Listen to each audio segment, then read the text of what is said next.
Pretend I'm a carrot.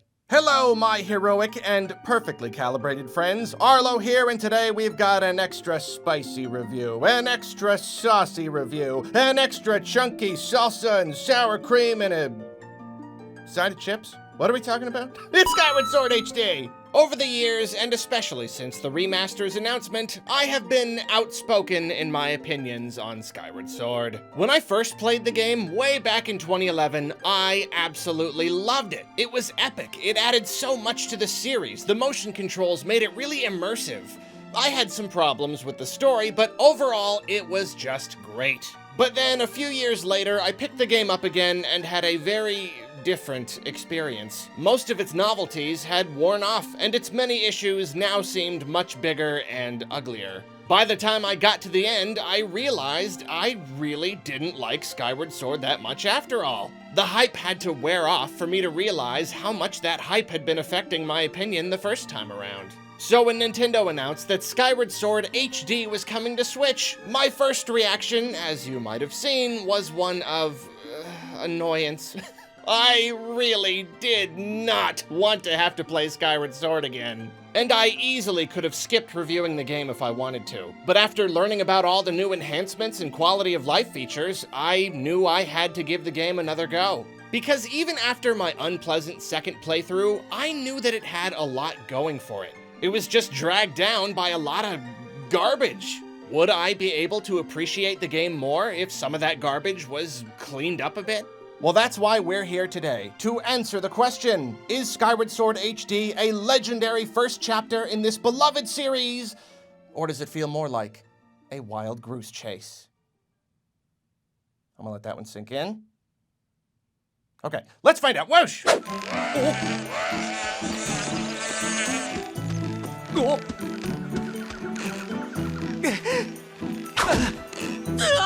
First things first, let's talk about the gameplay. Like I said, I loved the motion controls when the game first came out. Motion aiming is something I love even to this day, and it felt great to finally have a Zelda where you could swing your controller in different directions and have that translate into the game. And with this remaster, the motion controls have been tightened up a bit. The swordplay feels more responsive and accurate, and you no longer have to recalibrate the controller by placing it down on a flat surface for a few seconds.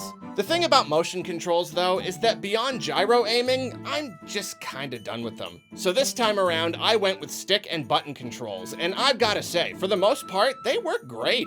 I mean, we all spent years wondering if Skyward Sword on a normal controller was possible. This was a game entirely built around the Wii Remote. Could it be done? And then Nintendo just kinda did it, and it's fine. Flicking the right stick to control the sword feels fine. There is a bit more of a delay between the movement and the action on screen than there is with motion controls though, which is unfortunate. And sometimes when you're trying to act quickly, that's when the game decides to stop responding properly. But that's kind of a problem with the controls at a deeper level, really. It doesn't matter which control scheme you're using. The very nature of these actions being mapped to big gestures means the game can't trigger an action until it's reasonably certain that's the action you're trying to trigger. This leads to a certain sluggish quality that I can work through, but never goes away entirely. And that's definitely something I hold against the game, though it's true that the system does open up some interesting gameplay opportunities. More on that later, though. I was very happy to find that even when using a controller, aiming with both the right stick and gyro are available in tandem. It's a system that should just be standard across all games and platforms if you ask me, as long as it's optional, of course. Moving with just one or the other comes with limitations, but using the stick for broad movements and gyro for finer aiming feels great. And I'm extremely pleased that actions such as swimming and flying can now be controlled traditionally as well. Unfortunately though, if you're using motion controls for the sword, you're also locked into the old way of swimming and flying by pointing and tilting and flicking the controller. Even if I wanted motion for the sword, I would not want that other stuff. Even in the original game, it never felt right to me. It's super awkward and uncomfortable. While I do enjoy the new stick and button controls, they do come with a few other drawbacks. What once were simple gestures have now been assigned button combinations, and they take some getting used to. Even by the end of the game, I found myself instinctually hitting ZL to bring out my shield instead of clicking in the left stick. Using ZR with the right stick in order to either throw or roll bombs works on paper, but feels a little bit fiddly in action.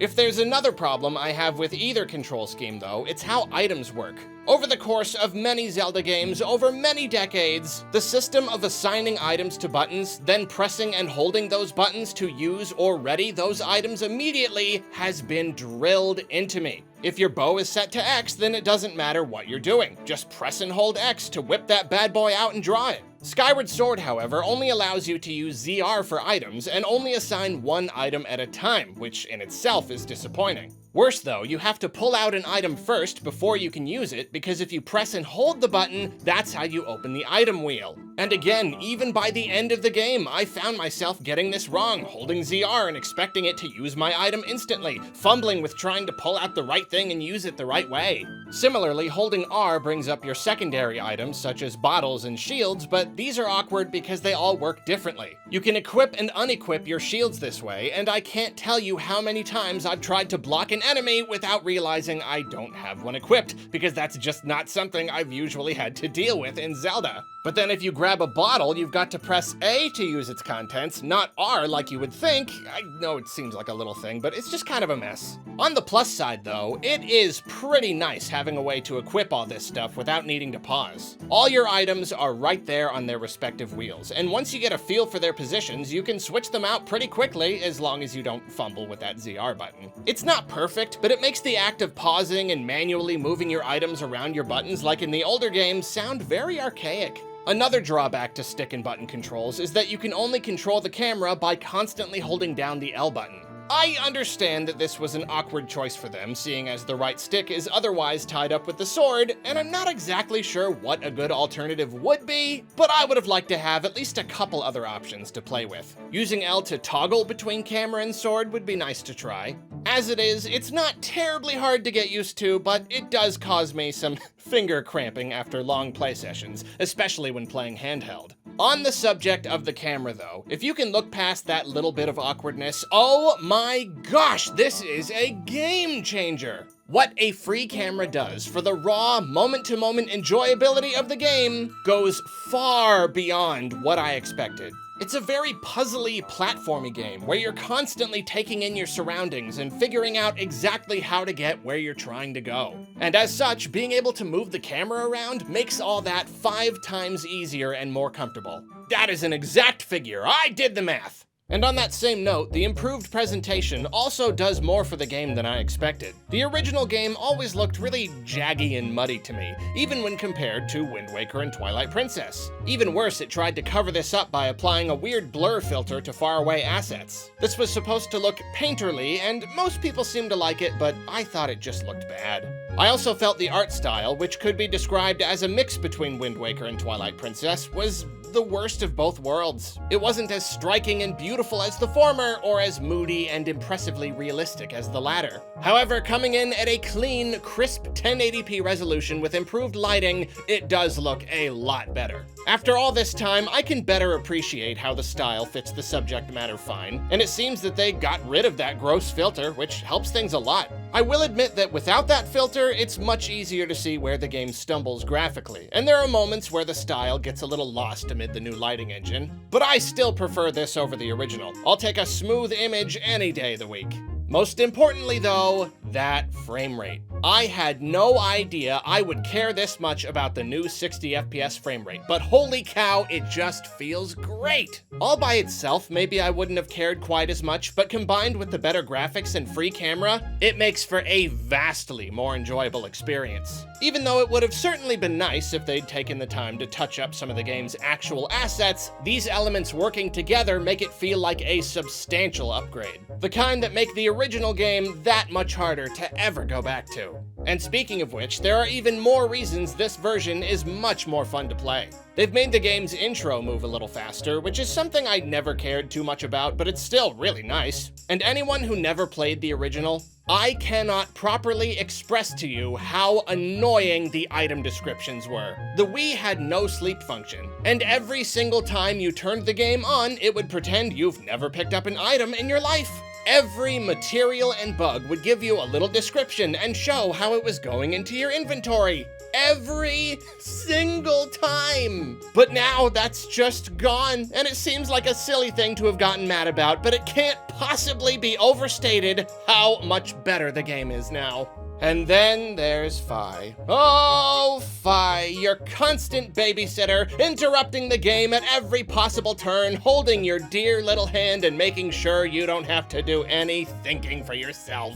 I honestly didn't think Nintendo would do anything about Fi, but they did it. Bless them, they did it. She still pops up a good amount, but it's way more in line with what I would reasonably expect from a Zelda game. And yeah, honestly, it's still just a little too much. There was one specific example of her stopping you twice to tell you something extremely obvious about a new item I've complained about in other videos before that sadly was not removed. But many other cases have been removed, and I gotta tell ya, hearing that little chime and just ignoring it, it is an exquisite feeling. It feels incredible. I'm not only free from much of her incessant pestering, but I can also constantly appreciate just how good I've got it now. Every chime feels like a little victory.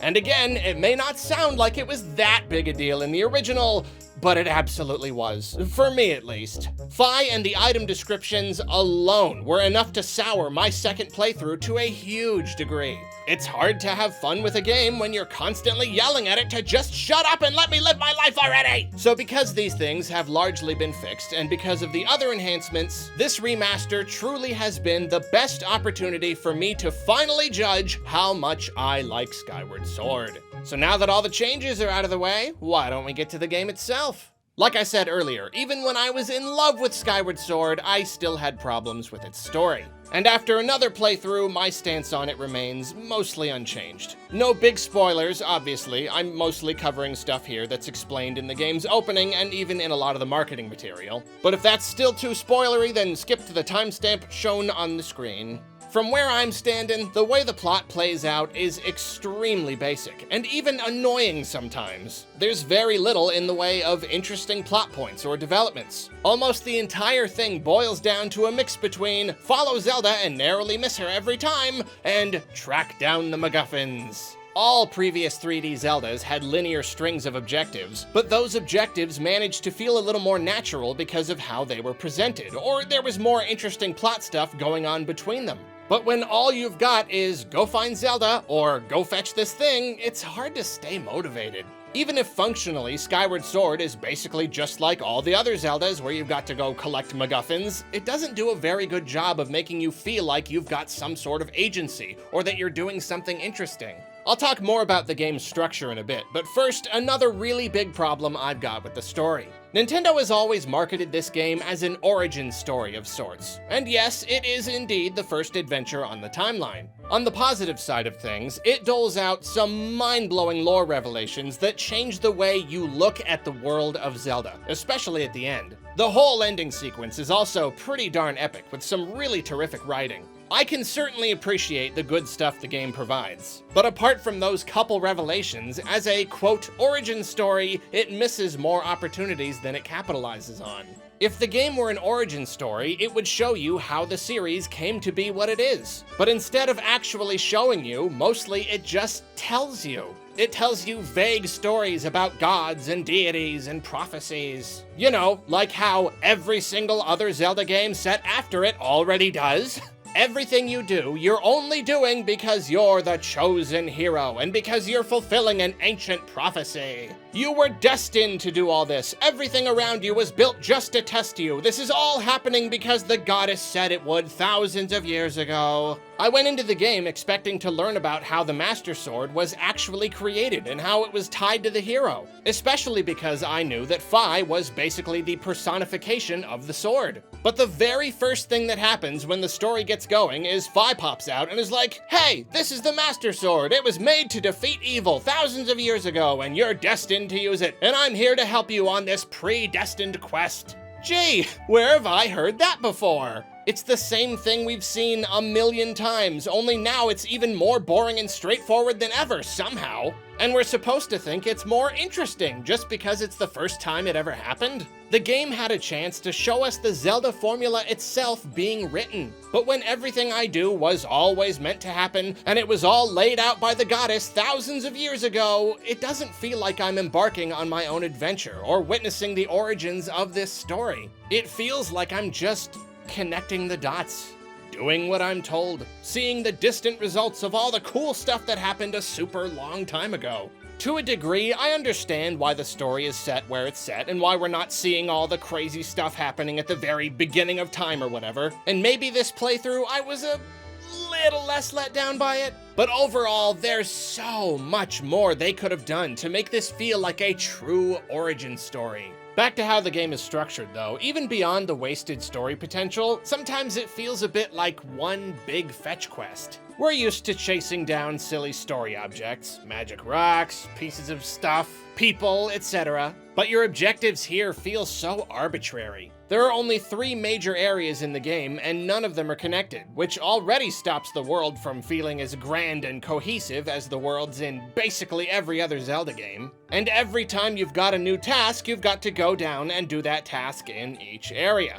You're sent on these narratively arbitrary fetch quests again and again. The specifics obviously change with each area, but as I mentioned, it hurts my sense of motivation. It's not all bad though, and I'm actually kinda torn on how the individual areas are structured. I didn't really put it together until this playthrough, but one big thing that sets the game apart is that the overworld itself basically acts as a series of dungeons in addition to the game's actual dungeons. Each area is tricky to traverse, and you've got to puzzle out how to get around and find lots of items in order to get everywhere. As you progress, you complete certain chunks and open up shortcuts back to the main path. So, dungeons, basically. On the negative side, this hurts the sense of exploration. It does even more to make the game feel less like a grand adventure and more like a linear string of fetch quests. It's why people talk about Skyward Sword being so linear, even though almost all Zeldas are pretty darn linear. It just feels more linear than usual. This structure can also be a little tiresome. It's hard and time-consuming to get anywhere. Every area is a maze of paths and ledges and pits and lava and quicksand. And having to basically do a whole dungeon before you get to your dungeon, then move immediately to the next dungeon before a dungeon in a never-ending series of dungeons? Well, things can start to feel a little repetitive. The player needs a break sometimes, a palate cleanser. On the positive side though, dungeons are fun, and these pseudo-dungeons are really well designed. In fact, I appreciate these sequences now more than ever. They're incredibly intricate. The planning that must have gone into them is really impressive. Opening up shortcuts and getting new items to open new paths and get around faster is very satisfying. Even if returning to the same areas over and over can feel repetitive, it also enhances the satisfaction of earning quicker travel around them. And it's fun to return to an area you've been many times and unlock a whole new chunk of it. I can really appreciate when a designer is able to utilize what they've got in order to create a number of different experiences. So I even like some of the sequences I hear a lot of complaints about. It's fun to get a new twist on an old area, and it helps break up the experience a little by making it less predictable. Tying the 3 major areas together is the one piece of the game that tries to provide the kind of pseudo-open Zelda experience I miss. The sky. Skyloft is the one real town in the game, and it's filled with all sorts of fun and frightening NPCs. Skyward Sword and Twilight Princess have some grotesque-looking people. I don't know what it is. Naturally, there are lots of little fetch quests you can do, which is a nice way to earn some extra stuff. There's a lot of great dialogue to find when talking to townsfolk. And as always, the devs gave them all tons of personality and worked hard to make the town feel really lived in. It's got a rich history, and it's fun to learn about the Knight Academy and all their customs. You even get some interesting glimpses into these people's lives. Basically, it's as good a Zelda town as you could hope for.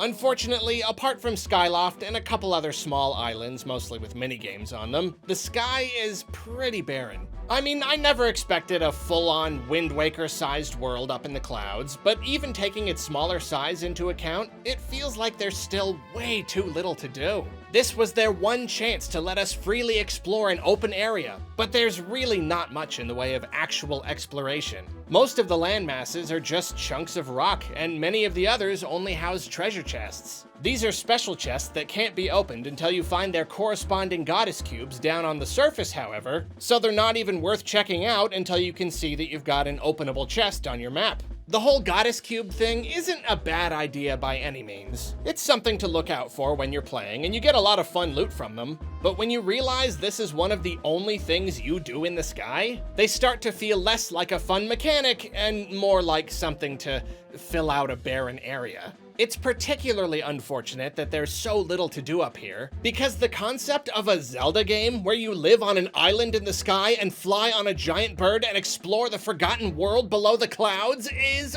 awesome! I'll even admit, it's possible that I'm a little extra harsh on these shortcomings because the potential is just so huge. When I first heard of the game's concept, it sounded like the most epic thing in the world. But Skyward Sword doesn't really stick the landing in most areas. A lot of little things work against that epic concept. I will say though, there's still some stuff it gets right. The act of sprinting off a ledge, whistling for your bird, then taking to the sky is one of those very pure, perfect video game moments. It's one element of the whole concept the game absolutely lands. Flying around is exhilarating, especially with the more comfortable controls. And I don't know what it is about skydiving, but I just love it. The few sequences where it really matters are excellent. They clearly spent a lot of time polishing the whole flying mechanic because it just feels good to do. It's not absolutely perfect. There isn't as much of a clear increase in speed when you dive and use your boost attack as I would like. And especially later in the game when you're running back and forth and back and forth and back and forth between areas, flying can start to feel painfully slow. It would have been nice if they had included something equivalent to the quick sail in Wind Waker. But ultimately, it's a lot of fun, and even without a ton of stuff to do, it feels very freeing. It's kind of the one thing you get to do to break up all that tightly packed dungeon-y stuff down on the surface. It's the one moment you get to just take a break and do whatever. Seeing as it's one of Skyward Sword's defining elements, let's talk more about the combat. I mentioned how the controls work, but what about the swordplay as a mechanic? Well, as with a lot of this game's concepts, it comes with its upsides and downsides. On the downside, the simple effort involved in either swinging your controllers or flicking your control stick around can get a little tiresome. Even fairly basic encounters can require you to pay attention in order to do any damage. Then the difficulty curve is really uneven. There are very few enemies that feel like a fun, genuine challenge to me. Most of them are either ridiculously easy as long as you're paying attention, or super frustratingly hard. Some enemies hurt you when you hit them the wrong way, and I swear they're cheating. Sometimes even if your reflexes are lightning fast, they'll just magically block every move and straight up kill you. Back on the easy side though, the shield parry is kind of overpowered. I mean, once you figure out an enemy's attack pattern, it doesn't even matter how you swing your sword at them. You just parry them and they're toast. Onto the upsides though, Zelda combat has historically been way too easy, so it's nice to have a unique and more involved spin on it here. Having to pay attention to your enemy and swing in the right direction to get around its defenses is pretty interesting, and quite satisfying when you get it right. Shield parrying feels good, and they did try to balance out its effectiveness by having shields take damage and eventually break whenever you block an attack without perfect timing. When facing a particularly frustrating enemy that you just can't seem to learn, it can be annoying having a whole entire shield that you just spent a bunch of money on break on you. But it's also nice to be encouraged to play well instead of just wailing on enemies and spamming your spin attack like in past games. And the visual feedback you get from slicing stuff up is just terrific. Something about the directional slashing mechanic made them really focus on how everything reacts to your sword.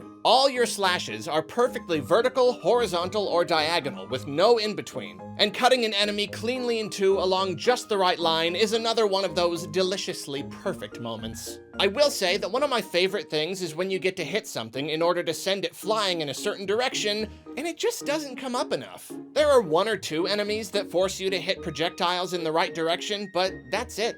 It's just so satisfying. I would have loved to see the idea explored more. I'm happy that the jumpy, finishy move made a return in this game, and now you can do it on any enemy that's fallen down. And in addition to your standard spin attack, now you can do a vertical spin attack, which leads us to the new stamina system. In combat, this system is perfect. It's a way to finally nerf that darn spin so you can't just do it endlessly. As with just about any game that uses stamina, it forces you to be more strategic with your more powerful attacks, lest you should run out of stamina and get your clock cleaned. Outside of combat, however, it's quite a bit less interesting. Sprinting allows you to get around quicker, which obviously feels pretty darn good. For the first time in Zelda history, there's no need to roll everywhere. Climbing now uses stamina too, which could have potentially led to some more strategic sequences, but most of the time, if you find yourself absolutely needing to sprint or climb, you'll find plenty of stamina fruit along the way.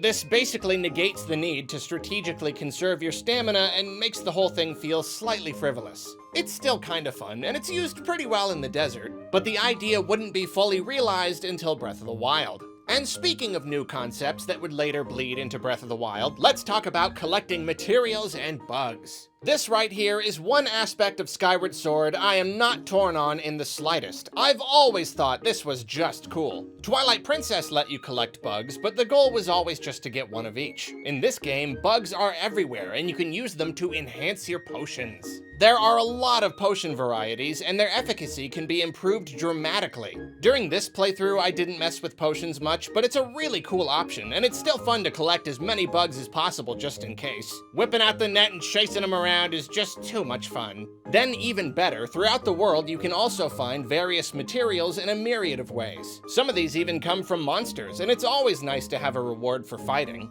As I will always remind you, I love collecting stuff like this in games because it adds a whole additional level of satisfaction to the moment-to-moment gameplay. You never know what you're gonna find, and getting your hands on something rare feels great, even if you never end up using it. You probably will use it, however, because you can use all these materials to improve your shields and bomb bags and stuff, and even upgrade some of your key items. This blew my mind when I played the original. It seemed too good to be true, but there it was. What a cool idea. I do have to say though, some of these upgrade requirements are a little funny. You want to make your bug net a little bigger so you can catch more butterflies, huh? Okay.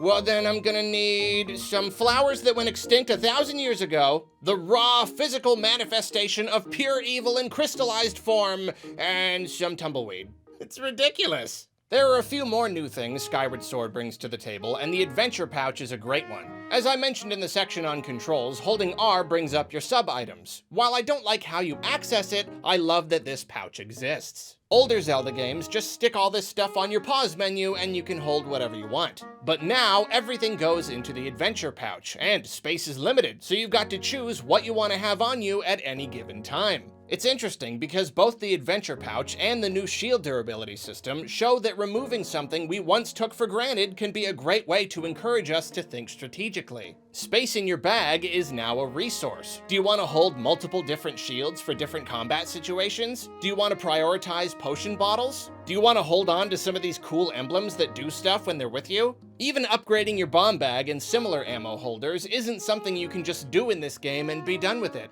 You've got to find or buy extra pouches, use up spaces in your inventory to hold them, and even upgrade them manually using your materials. And the adventure pouch itself has to be expanded to its full size throughout the game. It's an incredibly fun system. The way it combines with all the other new systems creates a sense of customizability and empowerment that no previous Zelda game had ever touched on. It puts the power of progression right into your own hands. More new stuff, now we've got dowsing, which is another one I'm pretty torn on. You switch to a first-person view and your sword basically becomes a dowsing rod. The tip points you in the direction of a person or object.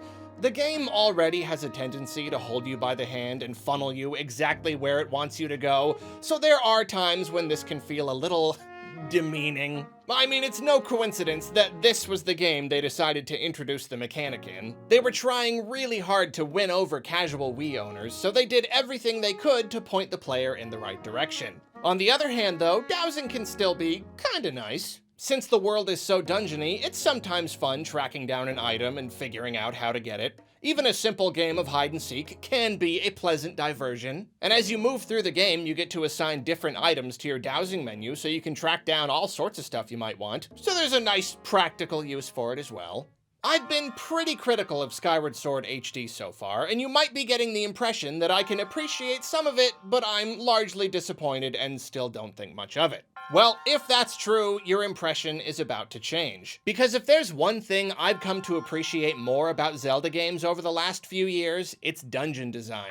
For me, dungeons used to just feel like things to get through, and I judged them primarily on how cool their bosses were and whether or not they were super annoying. They actually kind of stressed me out because I was always really afraid of getting lost and losing track of what I was supposed to do. But now, not only am I a braver dungeoneer, but I make it a goal to identify great design in anything I play. And as a result, I find dungeons a lot more fun. And let me tell ya, this is one area where Skyward Sword soars, pun intended. Its dungeons start out simply enough, but ramp up in terms of complexity and interesting ideas all the way up until the end. Some of these things are immaculately designed, even more so than the overworld areas. Maybe this has always been a thing with Zelda, and I'm only noticing it now since I started studying game design, but here you can even see them apply the design philosophies they use for Mario. They'll start off with an idea, then develop it a little, then throw a twist in there. I can't even tell you how often I shook my head and audibly remarked to myself how ridiculously clever an idea was.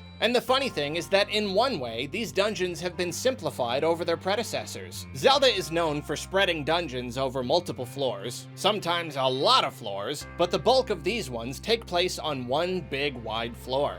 I presume this was another way for the designers to make things a little easier on newcomers, but honestly, I don't think it affects the quality much at all. Like, it doesn't feel like a dumbing down. In fact, I think it's why I feel these dungeons are so much less intimidating and stressful than usual. The genius design work and the awesome mechanics are still there in full force. It's just easier to get around now. I'm not staunchly against multiple floors in dungeons, but this format absolutely works for this game and is a great change of pace. One reason the dungeons in Skyward Sword are so good is your inventory of items this time around. You get a ton of items and abilities in this game, and it feels like most of them are explored to a pretty great degree. Even when you're not using motion controls, they're all very tactile and satisfying to use. Similarly to how the devs enhanced feedback from your sword, they also made sure to polish up every item so they all just feel good. One of the first items you get in the game, a little robot beetle, is absolutely genius. You can pilot it around to hit switches or cut ropes or collect stuff or even just to scope out an area to make it easier to traverse. It's a terrific example of a great idea that's fun to play around with and is explored very nearly to its fullest potential. Not all of the items are quite as clever, but they're still used in tons of fun ways and really work incredibly with each of the dungeon's themes. If I do have one issue with the game's dungeons though, it's the enemies. And this is a problem that applies to the whole game, really. There's just not a ton of variety. Other Zelda games seem to have a whole bunch of baddies to fight, a unique boss and mini-boss in every dungeon, plus more on the overworld. But some bosses here are used multiple times, and most dungeons just give you a pair of slightly harder versions of common enemies instead of unique mini-bosses. When it comes to the stuff that I love about Zelda games, bosses are pretty darn high on the list. So in a game with so many unique mechanics, this is particularly disappointing. Normally, Nintendo is great about coming up with all sorts of wacky ideas for a game's primary mechanic. But when it came to this directional swordplay that they were so gung-ho about, they didn't go that extra mile like they usually do. I was left feeling like they could have done a lot more with it. I gotta wonder if maybe they ran out of time and just had to make do? It's just such a letdown when you consider how much was sacrificed for the concept to exist. Another problem is how uneven the difficulty of some of these bosses can be. As I said before, some can be laughably easy or infuriatingly tricky. Even the easy ones wouldn't be so bad if they just required more hits to bring down. They're all mechanically enjoyable to at least some degree, so it's no surprise that the best bosses are the ones that actually take you through multiple stages and change their strategies throughout, and the worst ones die when you feel like you've only just started the fight. If you're gonna go through the trouble of designing these things, we need to fight them for more than a minute or two. Overall, there are some great encounters, but not nearly enough compared to past games. Speaking of reused bosses, I want to talk about some of the game's more controversial sequences. As I've discussed in other videos, Skyward Sword's got quite a lot of stuff that almost seems designed to make the player want to quit, which is really weird for a game that otherwise wants to appeal to casuals, I gotta say. It's like they specifically zeroed in on the most stressful elements of the game and chose those to make the player do over and over. I can only speak for myself because it's possible that new players will still dislike these sequences, but me? I didn't find them so bad this time at all. In fact, some of the ones I used to hate were actually kind of fun. This could just be because I'm better at games now than I was 10 years ago, or because I'm familiar enough with the game that I don't really have much difficulty and don't become frustrated or overwhelmed as easily. Like maybe I just overcame the stress that was making me hate what I was doing before. Whatever the case though, this was one thing I used to have against the game that doesn't really apply as much anymore. I'll probably still argue that it's not great design in some cases. If the majority of players hate a thing you put in your game, that thing is probably just bad. But as far as my own personal enjoyment goes, this is no longer a problem. So that's a good thing. It's a great thing, actually. And finally, we might as well close out with the game's music. Even back when I loved Skyward Sword, I didn't feel the music was quite on the same level as most other Zelda games. There are absolutely some standout tracks, but not as many memorable themes as I normally like. This time around, I do largely feel the same way, but I found myself enjoying a few more tracks than I did before, so that's nice. And the sound design as a whole is phenomenal, but what's new? It's a Zelda game. They all sound incredible. I've spent many a year griping about Skyward Sword, and I labored over the decision to play this one, or just skip it, or just play a little for an impressions video. But I did end up playing it all the way through, and I'm very glad I did. I stand by the opinion that it's easily the most flawed, uneven 3D Zelda game, and by a pretty wide margin. Too much of it is frustrating. Too much of it fails to live up to potential. And the casual-centric ideals that plagued Nintendo at the time of its initial development are encoded in its DNA. A lot of it is wonderfully designed, but a lot of it also feels kinda cobbled together. But man, Nintendo polished the heck out of it. They fixed up a lot of the stuff they absolutely needed to fix. And they modernized the experience enough to make the whole thing go down a lot smoother. I was doubtful that these changes would be enough to make the game dramatically more enjoyable, but they totally are. It's easier now to see the good stuff that was hidden inside all along. My opinion hasn't flipped entirely, but now that this version of Skyward Sword exists, I can easily say it's a Zelda game worth experiencing. There are so many ways that a person can feel about Skyward Sword. It's awful. It's great. I thought it was awful, but now it's great. I thought it was great, but now it's awful. It's some weird in-between mix of those things. But wherever you are in that spectrum of opinions, please let me know down in the comments. And if you'll excuse me, it's time to take to the sky! Whoa! Oh, wow! Whoa, wow! Wow! Wee! Wow!